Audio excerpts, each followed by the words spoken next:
dipersembahkan oleh Tanamlah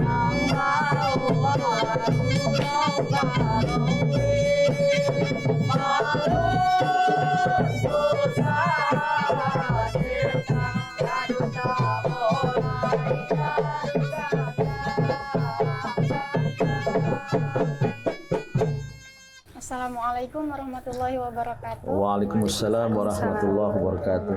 Ayahanda, untuk menuju suatu perubahan haruslah ada prasyarat. Salah satunya itu prasyarat politik.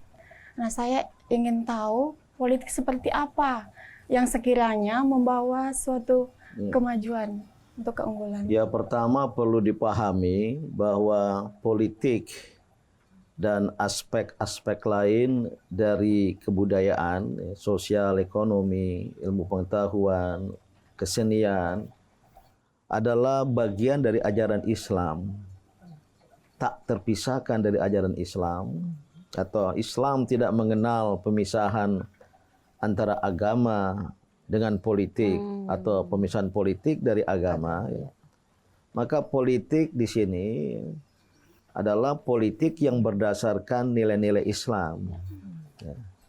Dan politik memegang peranan penting, ya. Sebenarnya sama pentingnya dengan aspek ekonomi, aspek pendidikan, iptek, ya, dalam membangun sebuah kebudayaan peradaban. Nah, politik menjadi penting karena dia berhubungan dengan bagaimana mengelola dan mengatur kehidupan bersama dalam satu bangsa. Mengelola, mengatur kehidupan 273 juta rakyat Indonesia atau sekitar itu memerlukan politik. Dan politik meniscayakan adanya kepemimpinan dalam kelompok, dalam bangsa. Jangankan 273 juta untuk mengatur kehidupan ya kelompok kecil, bahkan bertiga kalau dalam sebuah perjalanan harus ditunjuk siapa yang memimpin. Dan oleh karena itu ada persoalan kepemimpinan. Nah, ketika pengangkatan pemimpin, maka tak terelakkan lagi ada persaingan di antara kelompok-kelompok masyarakat. Apalagi masyarakat majemuk atas dasar agama, suku, bangsa, termasuk kemajemukan dalam partai-partai politik. Maka kompetisi, perlombaan, bahkan persaingan, dan sering persaingan politik itu keras, saling sikut menyikut. Nah, dalam kaitan inilah ya, pertama aspek politik ini penting untuk membangun sebuah kebudayaan, sebuah peradaban, karena ya membangun sebuah kebudayaan peradaban itu perlu politik, yaitu politik kebudayaan, yaitu politik peradaban. Nah, dan oleh karena itulah aspek ini menjadi penting untuk kita bicarakan, dan menjadi lebih penting lagi karena di sinilah letak permasalahan umat Islam Indonesia. Ada masalah serius dalam kehidupan politik mereka, baik adanya ya friksi, faksionalisasi, perbedaan pendapat di kelompok-kelompok umat. Apalagi Indonesia menerapkan multi party system, sistem politik partai banyak, maka bergabung ke sana ke sini itu kemudian juga potensial ya, atau rentan untuk menimbulkan perpecahan di kalangan umat Islam. Bede, ada beberapa ulama yang berpendapat bahwa udahlah kita ibadah aja, nggak usah ikut-ikut ke politik. Padahal zaman dulu kalau saya baca Nabi sendiri sudah itu menerima warisan wahyu. Kampanye penjajah. Janganlah pribumi umat Islam khususnya mengurus urusan duniawi, ekonomi, politik, itu urusan orang kafir. Supaya mereka yang menguasai. Akhirnya tidak sedikit yang apatis terhadap politik, yang apatis terhadap ekonomi, maka orang-orang lain yang menguasai ekonomi, menguasai politik, saya ingin mengatakan sebagian karena warisan penjajahan, atau juga sebagian karena ketakpahaman. Memang ada agama-agama tertentu ya, yang menganut pemisahan antara agama dan politik. Tapi Islam tidak. Islam yang berdasarkan prinsip tauhid menyatukan maka mempunyai ajaran yang meliputi seluruh aspek kehidupan, tak terkecuali politik, maka politik bagi umat Islam adalah jalan dakwah, jalan strategi membangun kebudayaan dan peradaban. Maka tidak boleh diabaikan. Kalau seandainya umat Islam abai terhadap politik, boleh jadi dan telah terjadi kelompok lain yang menguasai politik dan umat Islam akan menjadi korban permainan politik kelompok lain.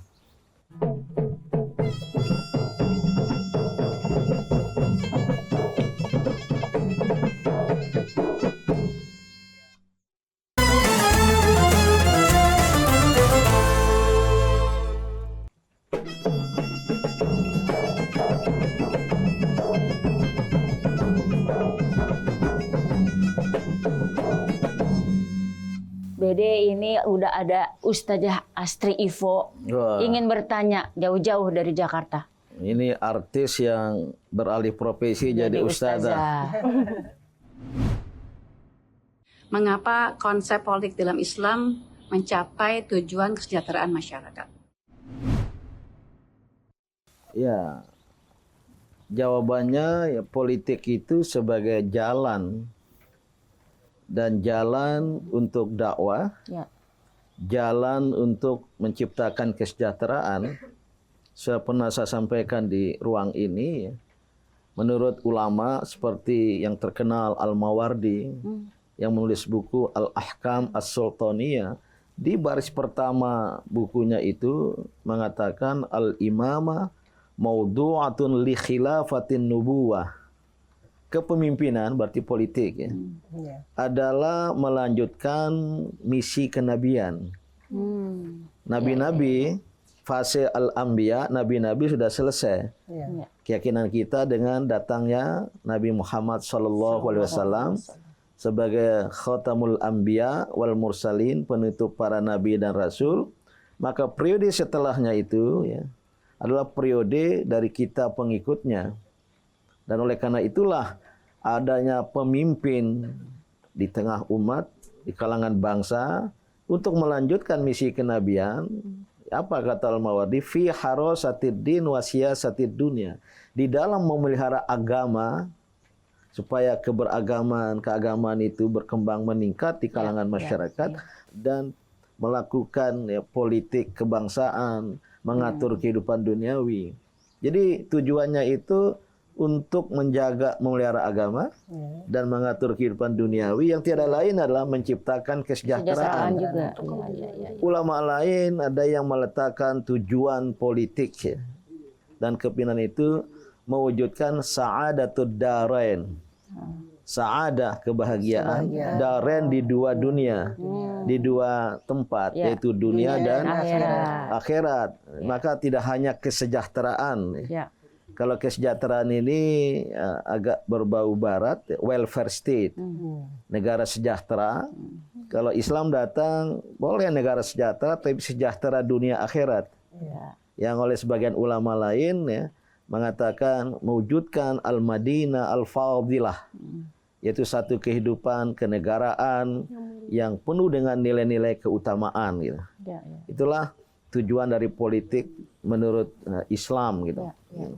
Mengapa politik itu dijadikan sebagai prasyarat untuk kemajuan dan keunggulan sebegitu Ya, besar? sebenarnya prasyarat ini banyak, ya. Kalau membangun kebudayaan, maka ada 7 aspek, ya, menurut sosiologi itu: sosial, ekonomi, politik, ilmu pengetahuan, pendidikan, kesenian, bahkan filsafat pun, ya. Ya, kepercayaan pun dimasukkan. Maka ketika kita ingin membangun kebudayaan, peradaban, ya, prasyaratnya itu adalah 7 aspek itu. Kita fokuskan aspek iptek, aspek ekonomi, aspek politik, bahkan juga ada aspek seni budaya yang kita anggap penting. Prasyarat itu, ya, apa, prerequisite dalam bahasa Inggris, ya, satu hal yang harus tersedia, yang harus ada. Bisa dibayangkan kebudayaan umat Islam Indonesia kalau tidak ada perhatian terhadap politik. Bahkan banyak pakar menyebut pentingnya, ya, politik kebudayaan, politik peradaban. Inilah pentingnya politik, dan yang kita bicarakan ini adalah ya bagaimana membangun politik yang bisa menjadi prasyarat bagi kebangkitan dan kemajuan kebudayaan umat Islam di Indonesia. Mengapa kita ini sudah melakukan segalanya dari segala sisi? Menurut Ayahanda, apa kira-kira kekurangan kita untuk melengkapi kemajuan umat kita? Pertama, tidak semua umat Islam di Indonesia ini memahami hubungan Islam dengan politik. Ya. Tidak sedikit yang masih memahami politik bukan urusan keagamaan. Kalau ada pemilu, ada pilpres, itu urusan duniawi, keduniaan. Apalagi berkembang budaya politik yang pragmatis, yang materialistik, serba bendawi, ukurannya bendawi. Maka NPWP nomor piro, wani piro. Tapi Islam tidak. Itu faktor pertama ya. Mengapa? Yang kedua, politik yang berkembang di Indonesia atau di banyak tempat itu membawa kemajemukan, keragaman. Apalagi dimungkinkan ada banyak partai politik ya, multi party system.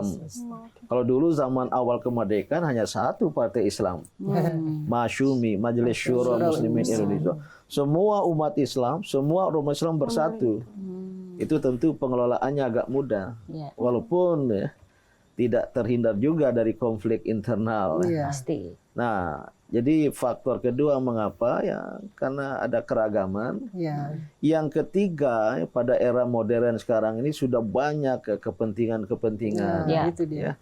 dari internal domestik maupun dari luar eksternal, sehingga umat Islam pun ya terpengaruh, nggak sulit untuk disatukan, dipersatukan, dan tentu itu akan membawa kelemahan politik, dan politik kemudian tidak serta-merta akan menjadi prasyarat faktor yang menentukan kebangkitan dan kemajuan kebudayaan umat Islam di Indonesia.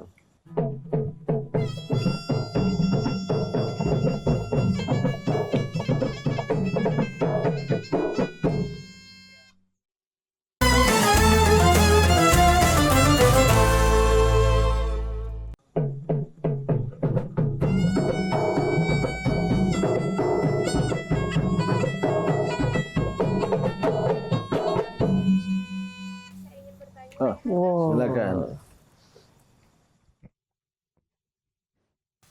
Bismillahirrahmanirrahim.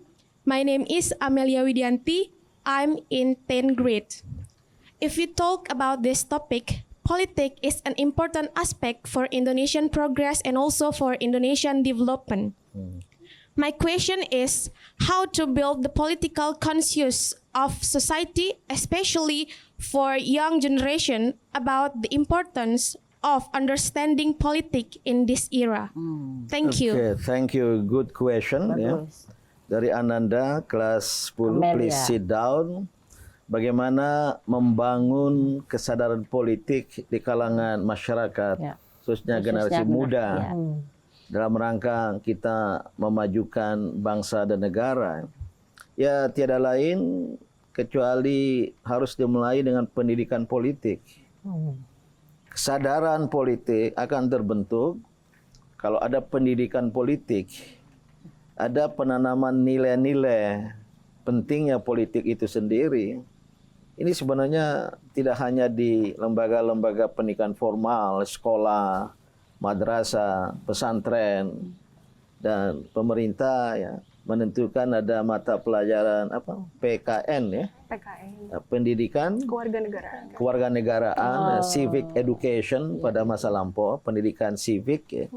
Bagaimana warga negara punya kesadaran tentang kehidupan berbangsa dan bernegara dan untuk membela negara. Ya. Nah, tentu ini dimulai di lembaga-lembaga pendidikan, tapi tidak cukup dengan mata pelajaran. Harus ditanamkan nilai-nilai kesadaran. Bahkan saya melihat pentingnya pendidikan keluarga. Secara tidak sadar, bersengaja atau tidak sengaja, orang tua bisa menanamkan nilai-nilai kesadaran politik di kalangan putra-putrinya, anak-anaknya, semacam mengembangkan demokrasi dalam kehidupan bersama. Orang tua mendengar keinginan, aspirasi anak-anak itu politik. Dan ketika di masyarakat, alhamdulillah di masyarakat Islam di Indonesia atau masyarakat Indonesia secara keseluruhan ada budaya musyawarah.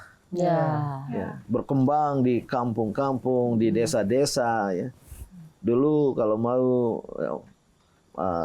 menentukan siapa menjadi pemimpin, bahkan pemimpin ketua, pengurus masjid, apalagi di tingkat desa, ada musyawarah. Dan musyawarah menjadi istilah yang diadopsi oleh bahasa Indonesia dari bahasa Arab. Maka nanti di negara itu ada majelis permusyawaratan rakyat. Saking getolnya bermusyawarah di banyak kota, termasuk Jakarta, ada jalan musyawarah, gang musyawarah, bahkan fase jalan musyawarah. Itulah pendidikan politik yang untuk anak-anak muda penting ya. Tidak boleh apatis, acuh tak acuh terhadap politik. Itu urusan orang tua. Itu urusan politisi. Gara-gara sikap apatis, sikap bahasa anak muda cuek, ya. Nah, cuekisme seperti ini, orang lain yang menguasai politik. Maka ya sebenarnya Islam, Majelis Ulama Indonesia dari pemilu ke pemilu selalu menyerukan, jangan ada yang memilih untuk tidak memilih. Atau golput. Kenapa golput golongan putih? Bukan karena pakai baju putih. Tidak. Tapi yang tidak mau memilih. Gitu. Oleh karena itu, ya kesadaran ini perlu dibangun, perlu dikembangkan, ya. Dan di kalangan anak-anak muda justru kesadaran ini harus meningkat. Para pendiri bangsa Indonesia itu adalah kaum muda. Rata-rata di bawah 40 tahun. Ya. Soekarno, Yamin, Hatta, ya. Itulah perjuangan. Jadi negara ini dibangun oleh kaum muda yang punya idealisme, punya kenegarawanan. Inilah negara kita ini. Maka kaum muda harus ikut bertanggung jawab tentang masa depan Indonesia. Iya. Dan mungkin juga yang lebih penting lagi harus ditanamkan sejak muda politik yang bersih dalam arti kata jujur dan lain sebagainya. Dan jangan terpengaruh dengan kesimpulan politik itu kotor. Akhirnya dijauhi, jangan dekati barang kotor. Kotor kalau memang dilakukan oleh orang-orang yang kotor dengan tujuan kotor, ya, dengan tujuan menghalalkan segala cara. Justru anak-anak muda, kaum muda perlu tampil dan terlibat untuk membersihkannya dan memberi contoh bahwa politik itu tidak kotor, bisa bersih karena berdasarkan etika dan moral agama. Dan oleh karena itulah ya peran serta tanggung jawab kesadaran politik kaum muda itu sangat-sangat penting dan akan menentukan masa depan Indonesia.